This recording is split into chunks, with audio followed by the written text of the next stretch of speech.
गोटे घंटा 45 मिनिट भितर सर ଆପଣ ଶୁଣୁଥିଲେ ଯାହାକି ସମୟ ରହିଛି 11ଟାରୁ 3ଟା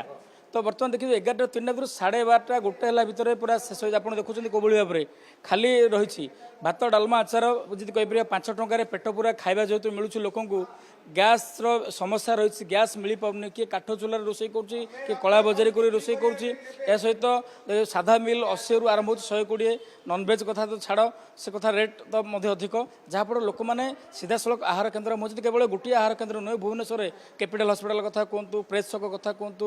ଅନ୍ୟାନ୍ୟ ଯେଉଁ ପ୍ରମୁଖ ଛକଗୁଡ଼ିକର ଯେଉଁ ଆହାର କେନ୍ଦ୍ର ରହିଛି ସେଠି ପୁରା 11ଟାରୁ ଯେତେବେଳେ ଆରମ୍ଭ ହେଉଛି ତା ସମୟ ପୂର୍ବରୁ ଲୋକମାନେ ଜଗୁଛନ୍ତି ଲମ୍ବା ଲାଇନ୍ ଲଗାଉଛନ୍ତି ପ୍ରବଳ ଭିଡ଼ ଆଉ ଖୋଲିବାର ଗୋଟିଏ ଘଣ୍ଟା ଭିତରେ ହିଁ ଶେଷ ହୋଇଯାଉଛି ଯେମିତି ଭିଜୁଆଲ୍ ଦେଖାଉଥିଲେ ଆପଣ ମଧ୍ୟ ସ୍କ୍ରିନ୍ ଦେଖୁଛନ୍ତି ଗୋଟିଏ ଘଣ୍ଟା ପୂର୍ବରୁ ଏଠି ପ୍ରବଳ ଲୋକ ଥିଲେ କେହି ପାଦ ପକାଇବାକୁ ଜାଗା ହେଉନଥିଲା ଏବେ ଦେଖିବେ ପୁରା ଖାଲି ସୁନସାନ ବର୍ତ୍ତମାନ ଯେଉଁଭଳି ଭାବରେ ଗ୍ୟାସ୍ ଟେନସନ୍ ଡୋମେଷ୍ଟିକ୍ ଗ୍ୟାସ୍ ଯେତେବେଳେ ମିଳୁଛି କେତେବେଳେ KYC ଅପଡେଟ୍ କଥା କୁହନ୍ତୁ ବୁକିଂ ସମସ୍ୟା ହେଉଛି ସେ ଭିତରେ ବିଳମ୍ବରେ ଗ୍ୟାସ୍ ମିଳୁଛି ଅନ୍ୟପଟେ କମର୍ସିଆଲ କ୍ଷେତ୍ରରେ ଯେଉଁଭଳି ଭାବରେ ପୂର୍ବରୁ ମିଳୁଥିଲା ସେଭଳି ଆଭେଲେବଲ୍ ନାହିଁ ତ ଏହାରି ଭିତରେ ହୋଟେଲ ଗୁଡ଼ିକରେ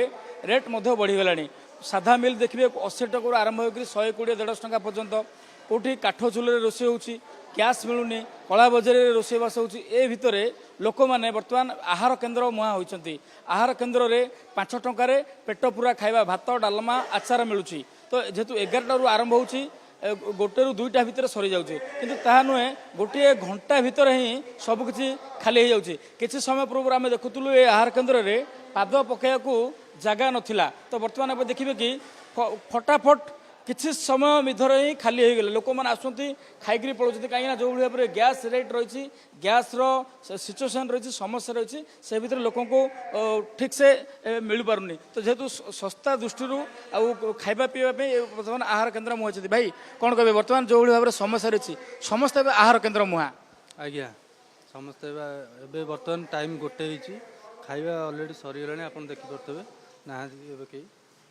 ଆମେ 1:05 ଥିଲା ଆସିଲା ବେଳକୁ କାଉଣ୍ଟର ସବୁ ବନ୍ଦ ହେଇଗଲାଣି ଲୋକ ସବୁ ବିଚଳିତ ହେଇ ଏବେ ଆସୁଛନ୍ତି ଆହାର କେନ୍ଦ୍ର ମୁହାଁ ହେଉଛନ୍ତି ଆଗରୁ ଯେହେତୁ ଆହାର କେନ୍ଦ୍ରରେ ଆଭେଲେବଲ୍ ରହୁଥିଲା ଏବେ ଯେହେତୁ ଗ୍ୟାସ୍ ସମସ୍ୟା ଯେହେତୁ ରହୁଛି ଲୋକ ଟିକେ ଅଧିକ ପଳେଇ ଆସୁଛନ୍ତି ଆଜ୍ଞା ଏବେ ସବୁ ଲୋକ ଅଧିକା ପଳେଇ ଆସୁଛନ୍ତି ଆଗରୁ କିନ୍ତୁ ଟିକେ ଫାଙ୍କା ରହୁଥିଲା 1-1:30 ଯାଏ ଖାଇବା ରହେ ଆଭେଲେବଲ୍ ଏବେ କିନ୍ତୁ 1 ଭିତରେ ସରିଯାଉଛି ସବୁ ଆଜ୍ଞା ସାର୍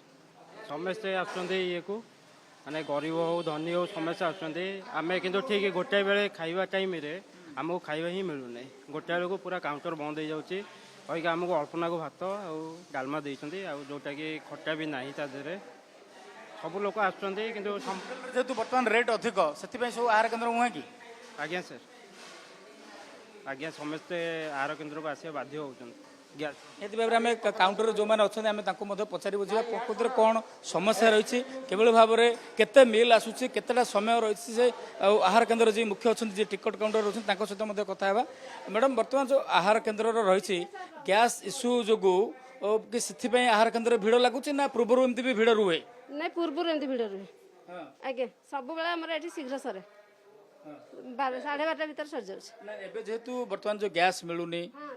ମିଲ୍ ହୋଟେଲରେ ଅଧିକ ରେଟ୍ ରହୁଛି ସେଥିପାଇଁ ଲୋକ ଅଧିକ ଏଠିକି ଆସୁଛନ୍ତି କେବେ ଆଜ୍ଞା କ'ଣ ଆଜ୍ଞା ସେମାନେ ବି କହୁଛନ୍ତି ଯେ ରେଟ୍ ବଢ଼ିଯାଇଛି ହୋଟେଲର ଖାଇବାକୁ ଅସୁବିଧା ହେଉଛି ଆଉ ପଇସା ଆମକୁ ଟିକେ ବାଧୁଛି ଆମେ ସେଥିପାଇଁ ଆହାର ଆସୁଛୁ ସେଥିପାଇଁ ଆସୁଛନ୍ତି ବେଶୀ ଲୋକ ଆଉ ଟାଇମିଂଟା ଟିକେ କେତେ କହିବେ ଆମର 11ଟାରୁ ଖୋଲା ହେଉଛି 3ଟା ଯାକେ ଖୋଲା ହେବା କଥା ଯେହେତୁ 12:30 ସରିଯାଉଛି 500 ମିଲ୍ କ୍ଲୋଜ୍ କରିଦେଉଛୁ ଆମେ ଗୁଡ଼ାଏ ଲୋକ ଆସୁଛନ୍ତି ଫେରି ପାଉନାହାନ୍ତି ଟିକଟ କାଟୁଛନ୍ତି କିନ୍ତୁ ଖାଇବାକୁ ମିଳୁନି ସେମାନେ ଅଭିଯୋଗ କରୁଛନ୍ତି ଆଜ୍ଞା ସେଇଟା ଆପଣ ଯଦି ମିଲ୍ ବଢ଼େଇବେ ତାହେଲେ ହେବ 500 ମିଲ୍ ଆମର ସାଙ୍ଗେ ସାଙ୍ଗେ ସରିଯାଉଛି ଆପଣ ଯଦି ମିଲ୍ ବଢ଼େଇବେ ହେବ ଏ ଯେଉଁ ଭିଡ଼ ଏଇଟା କେତେ ଦିନ ହେଲା ଏମିତି ଲାଗିଛି ଏଇଟା ତ ସାର୍ ପ୍ରଥମରୁ ଆମର ଆଜି ନୁହଁ ପ୍ରଥମ ଏଇ ଯେଉଁ ଏବେ ଏଇ ସପ୍ତାହଟା ବେଶୀ ହେଉଛି ଯାହା ଯାଉଥିଲା ଗୋଟେ ଜାଗା ଏବେ ଯାଉନି 12:30 ଭିତରେ ସରିଯାଉଛି ଏଇ ରେଟ୍ ହେଲାଠୁ ଗ୍ୟାସ୍ ଇଏ ହେଲାଠୁ ଲୋକ ଆସୁଛନ୍ତି ଅଧିକ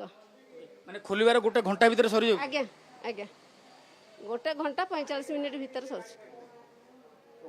ଆପଣ ଶୁଣୁଥିଲେ ଯାହାକି ସମୟ ରହିଛି 11ଟାରୁ 3ଟା ତ ବର୍ତ୍ତମାନ ଦେଖିବେ 11ଟାରୁ 3ଟା 12:30 ଗୋଟେ ହେଲା ଭିତରେ ପୁରା ଶେଷ ହୋଇଛି ଆପଣ ଦେଖୁଛନ୍ତି କୋଭଳି ଭାବରେ ଖାଲି ରହିଛି ଭାତ ଡାଲମା ଆଚାର ଯଦି କହିପାରିବା 5 ଟଙ୍କାରେ ପେଟ ପୁରା ଖାଇବା ଯେହେତୁ ମିଳୁଛି ଲୋକଙ୍କୁ ଗ୍ୟାସ୍ର ସମସ୍ୟା ରହିଛି, ଗ୍ୟାସ୍ ମିଳିପାରୁନି, କିଏ କାଠ ଚୁଲାରେ ରୋଷେଇ କରୁଛି, କିଏ କଳା ବଜାରୀ କରି ରୋଷେଇ କରୁଛି। ଏହା ସହିତ